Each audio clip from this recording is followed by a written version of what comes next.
Bem-vindos novamente à nossa saga de controle estatístico de processos. Hoje, nós veremos a continuação da aula 3. Falaremos um pouco sobre algumas regras adicionais de controle de processos, além de mais 2 tipos de carta para o controle de variáveis contínuas. Aqui, agora, nós temos no quadro 7 regras adicionais para averiguar se um processo está sob controle estatístico ou não. Vamos ver cada uma dessas regras e o que cada uma delas diz. A primeira regra aqui coloca que 1 ou 2 mais pontos, além da zona A, acima do limite superior de controle ou abaixo do limite inferior de controle, indica um processo fora de controle estatístico.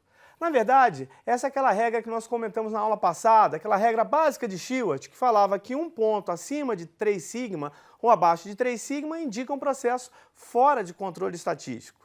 Okay? Segundo caso, 15 pontos consecutivos na zona C, acima ou abaixo da linha central.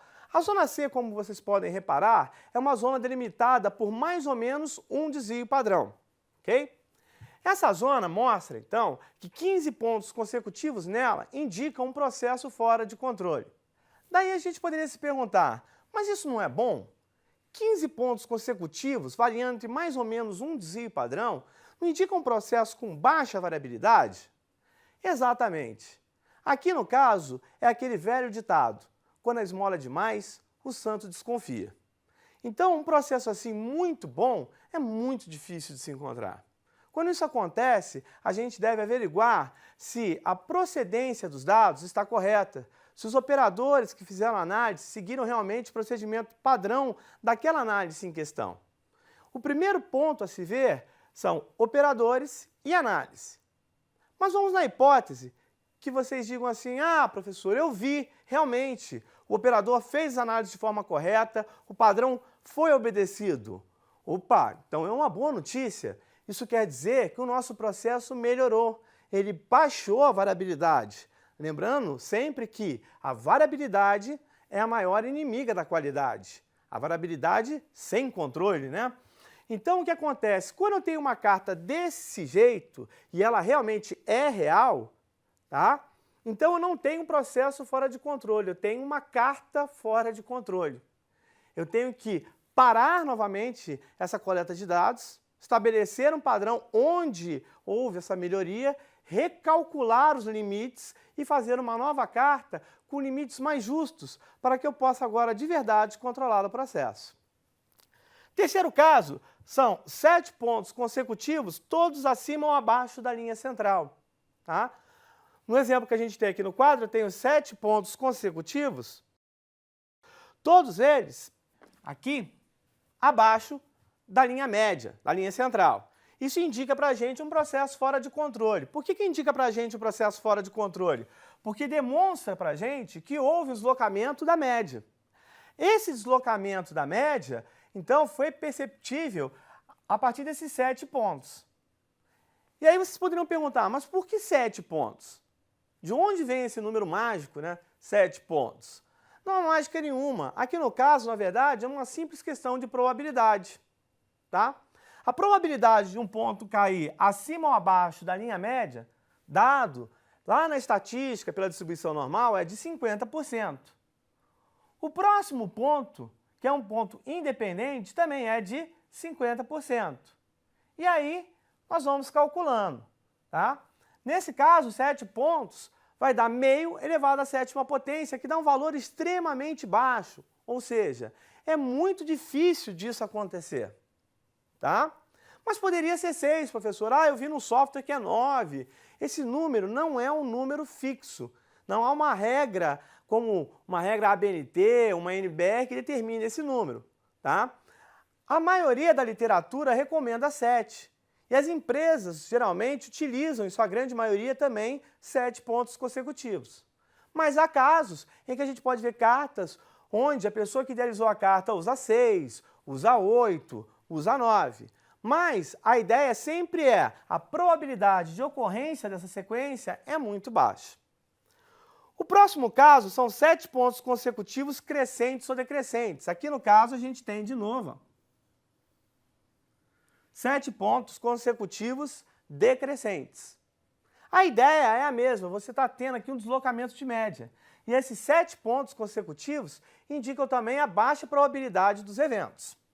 As próximas regras, então, o quinto caso, são 2 em 3 pontos consecutivos na mesma zona A. A gente consegue ver aqui, ó. Se a gente for imaginar que aqui a gente tem 3 desvios padrão, aqui 2 e aqui 1 desvio padrão, são 2 em 3 pontos consecutivos entre 2 e 3 desvios padrão na média. A probabilidade de ocorrência disso também é extremamente baixa, é menor do que 5% que isso ocorra, um ponto isolado. 2 em 3 vai dar de 0,25%, é muito baixa essa probabilidade de ocorrência. Então, o que ocorre? A gente nota que há um deslocamento da média, nesse caso aqui, para a parte superior.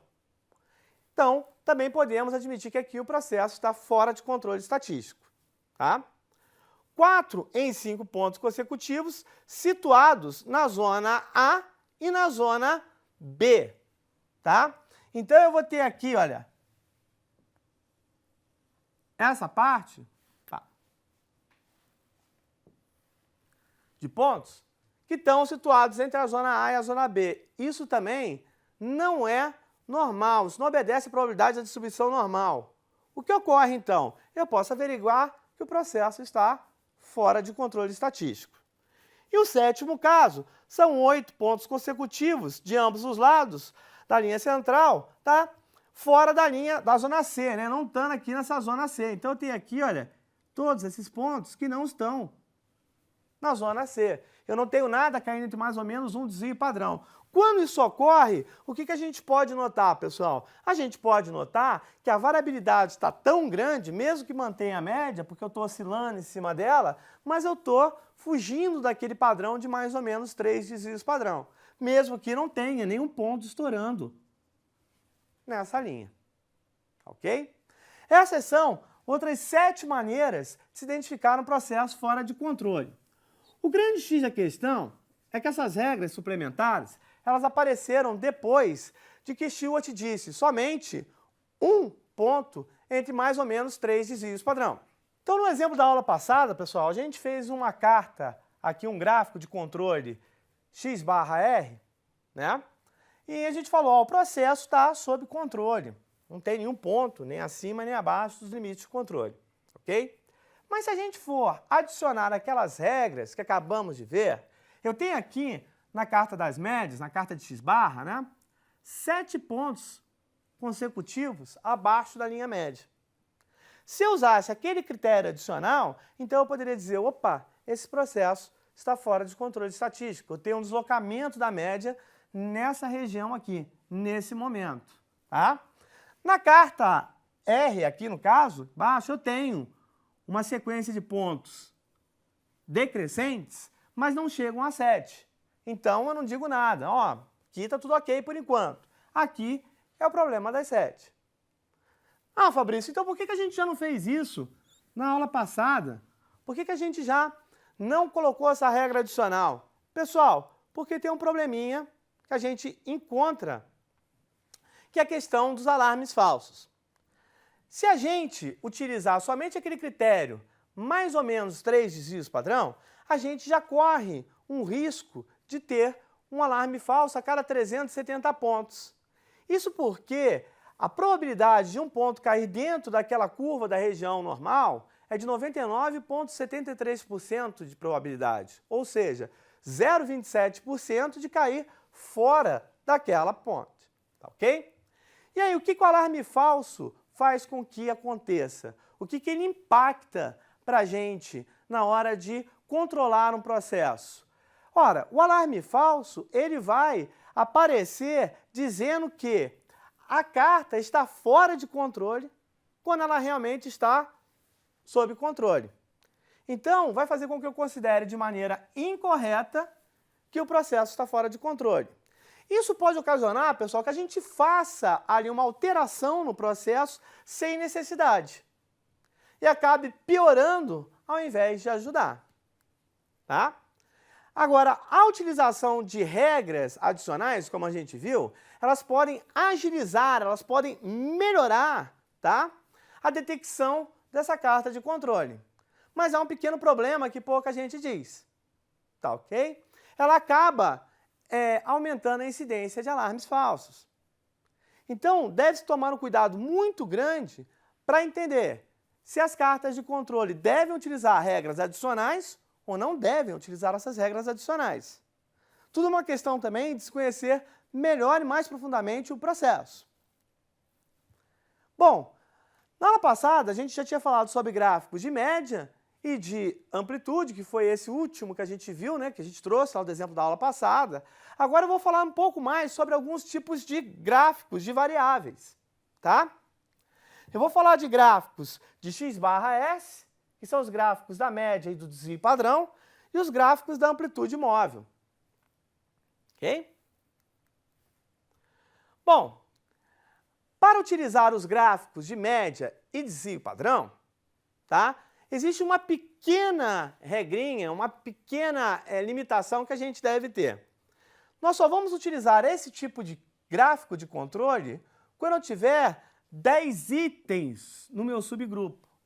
Com menos de 10 itens no meu subgrupo, não há lógica em se utilizar esse tipo de gráfico, tá? Porque o cálculo do desvio padrão acaba sendo incoerente, tendo muitos erros.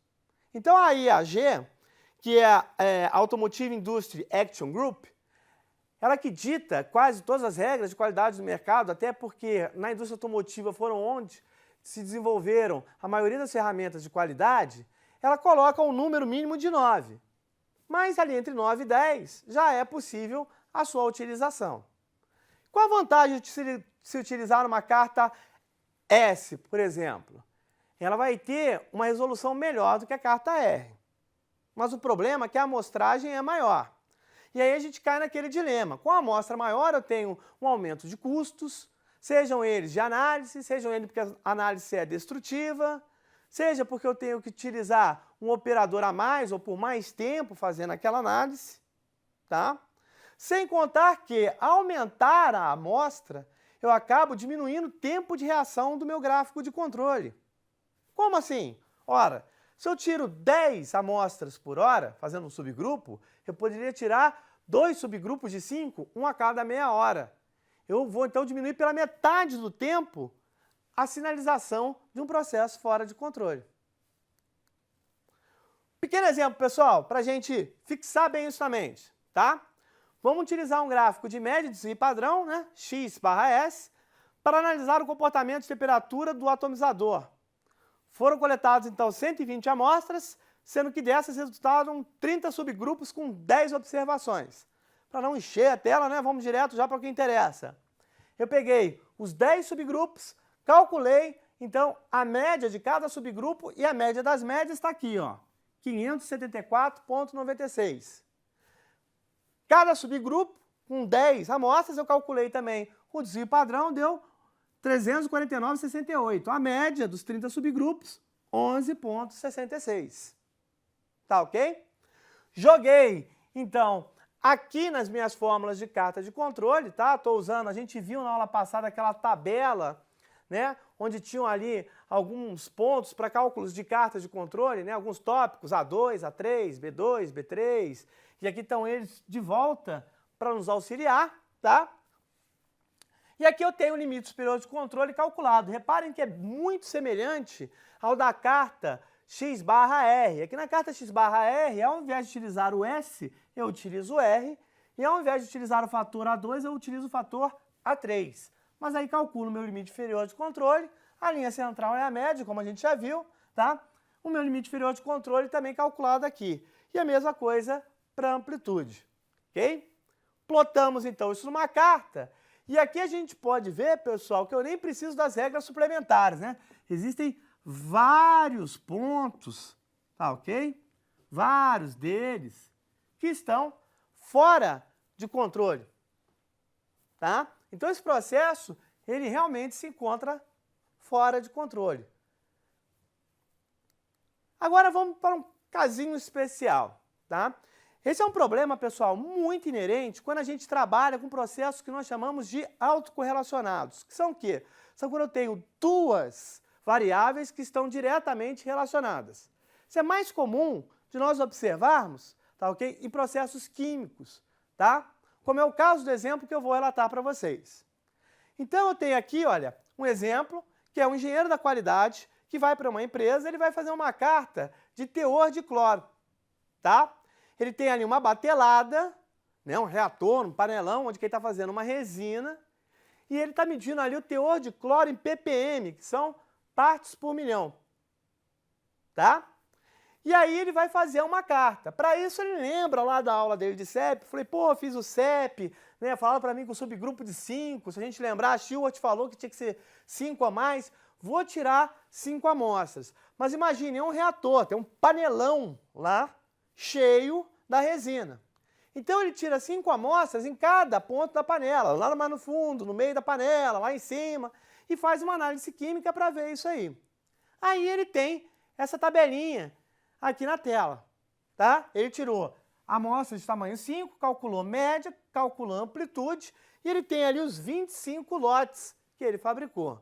Ele vai todo feliz e contente, pô, vou fazer uma carta X/R, como aprendi, que o negócio vai controlar. Aí ele calcula os limites de controle, como a gente viu, plota o gráfico e sai essa maravilha aqui. Tem mais ponto para fora do que ponto para dentro. Tanto na carta de médias, quanto na carta do desvio padrão, tá? Aí a gente pode observar uma coisinha aqui que vai nos chamar a atenção. Essa região aqui, olha, da carta, tá? O que ela está demonstrando para a gente? Que a variabilidade do processo é muito baixa. Então os limites de controle ficam muito espremidinhos. A chance de entrar ali dentro é muito pequena, tá? Também a gente pode notar que há pontos que dão picos muito grandes, como é o caso aqui, olha, na carta de amplitude. Tá ok? Isso é mais complicado.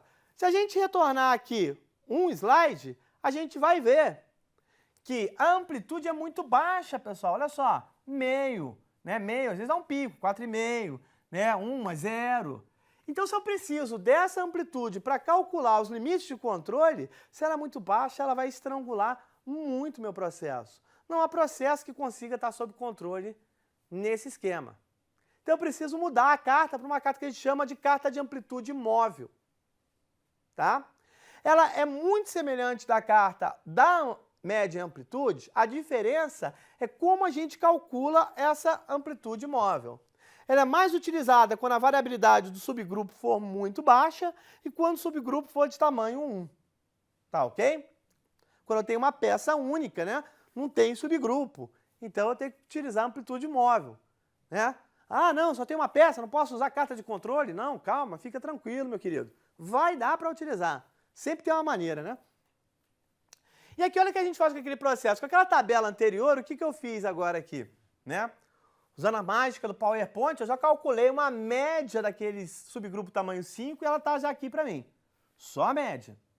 Ao invés de calcular a amplitude dos dados, né? Eu pego e calculo a amplitude entre as médias, por isso que se chama amplitude móvel. Você pode notar, olha só, teor de cloro, lote 1, não tem amplitude móvel. Tá ok? É nada. Amplitude móvel no 2 é 55,7 menos 52,3, dá 3,4, tá? E também é calculado em módulo, ou seja, não aparecem números negativos, né? Lote 3, 54,7 menos 55,7 lote 2, amplitude móvel 1, tá ok? Mesmo que fosse menos 1. Observa bem, pessoal, não temos números negativos quando calculamos amplitude móvel, tá ok? Aí, ao invés de utilizar aquela amplitude média para calcular os limites de controle, eu vou utilizar a amplitude móvel, tá? Então, eu calculei a média de novo, deu 55,1, a amplitude móvel deu 2,57, bem maior essa média do que a anterior, né? E aí eu calculo os limites de controle usando a fórmula já apresentada, tá ok? Ploto de novo o gráfico e olha só, aquilo que parecia ser um inferno astral, né? Uma bagunça generalizada, nos mostra um processo sob controle, tá? O problema aqui não era o processo, o problema é como a gente está fazendo a carta. Então, muitos processos autorrelacionados, processos contínuos, eles necessitam que a carta que seja colocada seja de amplitude móvel, tá ok? Ou, no caso aqui, uma batelada, ela é muito homogênea, né? O processo fica muito homogêneo. Não tem diferença, muitas vezes, tirar uma amostra do meio, lá do final ou lá de cima. E aí parece que não tem variação. Também amplitude móvel. Ou quando a minha produção é tão baixa, ou o meu produto, né, é muito pequena escala, e aí a gente só faz um a cada vez para esse tipo de produto. De novo, pessoal, amplitude móvel, tá? Hoje a gente vai encerrar por aqui. Na próxima aula a gente vai falar sobre gráficos de controle por atributos, tá ok? Espero vocês lá. Forte abraço!